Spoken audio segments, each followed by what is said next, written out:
मुझे बड़े अफसोस से कहना पड़ता है कि जिसके लिए लोगों ने वोट दिया था, जो उम्मीदें लोगों ने की थी, और एक भी काम पब्लिक का नहीं हो रहा है और पब्लिक बैडली सफर कर रही है।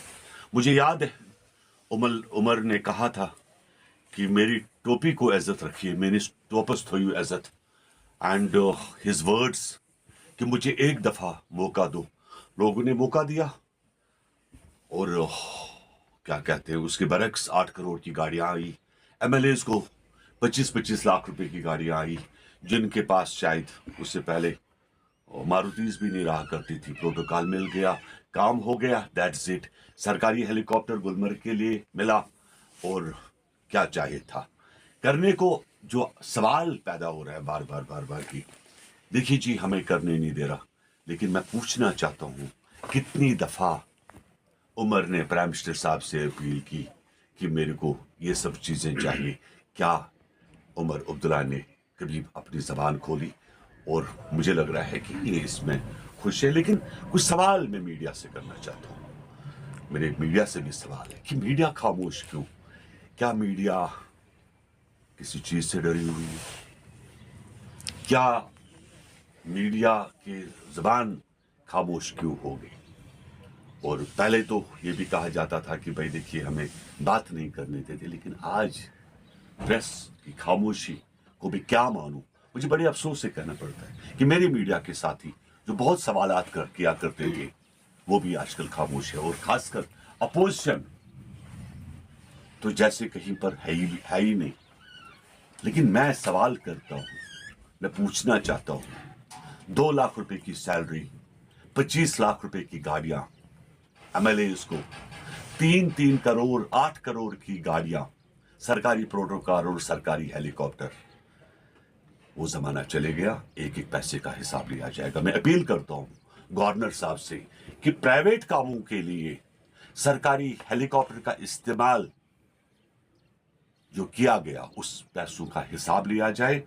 और कुछ ही जो है दिनों में हम ये चीज गवर्नमेंट ऑफ इंडिया से भी उठाएंगे और एमएचए से भी बात करेंगे, क्योंकि आवाम का पैसा जाया हो, ये ना जनता दल यूनाइटेड, ना हमारे लोग, ना हमारी पार्टी बर्दाश्त करेंगे। शुक्रिया। शाह साहब, वक्फ बिल को लेकर क्या पक्ष रखना चाहेंगे? क्योंकि वक्फ बिल मेरे हाथ में नहीं है। वक्फ बिल जो मेरे सीनियर बैठे हैं, मैं उमर अब्दुल्ला तो इंजीनियर तो हूं नहीं कि जो मन में आया वो कर दिया। मेरे पीछे ऊपर भी बैठे हुए लोग हैं, वो डिसीजन सर जबान भी नहीं है, सरकार के पास मेमोरेंडम भी नहीं है, सरकार तो लिख भी नहीं सकती।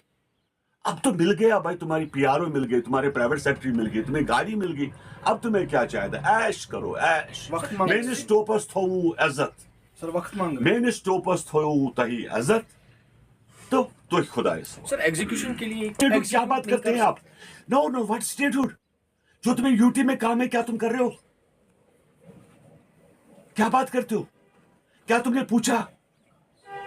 यहां हजारों मसले मसाइल है, यहां बिलें लोगों की पेंडिंग पड़ी हुई है पंचायत में। क्या स्टेटहुड? वो तो बात की बात है भाई, लेकिन जो तुम कर सकते थे तुमने ये नहीं किया। तो तुम स्टेटहुड के बाद क्या तुम पुलिस वालों का डंडा लेकर, तुम्हें पुलिस की पावर मिल जाए और तुम 17 लुकन फीके? वक्त मान रहे जो भी वादी। अरे वक्त क्या है यार, 3 महीने गुजर गए, 4 महीने गुजर गए, अब किस चीज का वक्त? अगर अवाम 53 पोजीशन, आपने 53 पोजीशन बोला, तो इन्होंने नहीं कहा कि हम लोग तो बस जनाब आपको खुदमुख्तियारी दिला रहे हैं। 96 में फारूक अब्दुल्ला ने क्या बोला? एसओजी किसने पैदा किया? एसटीएफ किसने बनाया? क्या बात कर, एक धोखा। मैं मानता हूं कि एक धोखा हुआ आवाम से। अगर हुल्ला को फिर आप सही मान, मैं कभी यकीन नहीं करूंगा जब तक आगा राहुल्ला इस्तीफा नहीं देता, बिकॉज राहुल्ला उसकी कॉन्स्टिट्यूंसी में इलेक्शंस लगे हुए, बड़गाम में इलेक्शन होने वाले, और मैं जानता हूं कि नेशनल कॉन्फ्रेंस को इस्तेमाल करेगा सर मैं नो डाउट। जबकि हम लोग एनडीए में थे, मैंने गवर्नर से भी सवाल उस वक्त किए। मैंने जगह जगह पर, जब मेरे ख्याल में एडवाइजर्स रहा करते थे, मैंने जगह जगह पे कितनी दफा जो अवामी दरबार लगवाए और ऑन स्पॉट लोगों के एड्रेस हल करवाने की कोशिश की। हम लोग को पहले ये देखना है, हम लोग सिंपली कि हमारी कोशिश है कि अवाम के मसाइल हल हो, अवाम को तकलीफें ना हो। मैंने बार बार कहा कि डीसी हजरातों को बता दे ताकि अवाम का जो एक्सेस है वो ईजी रहे। ये मेरे इससे पहले भी अगर आप मेरे बयानात देखते हो तो ये मेरा बार बार रहा और मैं आज भी कहूँगा कि अवाम का एक्सेस बड़ा जरूरी है। तो अर्जेंसी बिल्कुल सही है आपकी बात की, आप अर्जेंट है। को रोक के रखा है, आप वहां पर लेबर को जाने नहीं देते हो तो व्हाट इज दैट? नहीं, क्या ये आपके हाथ में नहीं है? आपने सिकी करने वाले जो सिकिंग करवाते हैं उनका गंडोला आपने रोक के रखा है, क्या ये आपके हाथ में नहीं है? क्या तहसीलदारों की ट्रांसफर आप रिकमेंड नहीं करते? आप जानते हैं 15-15 साल से पटवारी बैठे हुए, उनकी ट्रांसफर ये रिकमेंड नहीं कर सकते? क्या बात करते हैं? पिछले 5 वर्षों में एलजी जब आप बता रहे थे आपको एक पंचायत में 1 करोड़ रुपए फंड आया करते थे, आप जानते, नाइट फ्लाइट चलती है, आप जानते हो, आपका जम्मू और कश्मीर का सफर 3.5 घंटे का। लेकिन मेरी अपील आपसे, उमर से जरा सवाल करिए आप। सर एनडीए के पार्टनर, आखिरी सवाल। मैं सवाल रख सकता हूँ वहां पे, लेकिन I will not talk behalf of Omar Abdullah. Why should I talk? और उमर को ही क्यों देना है?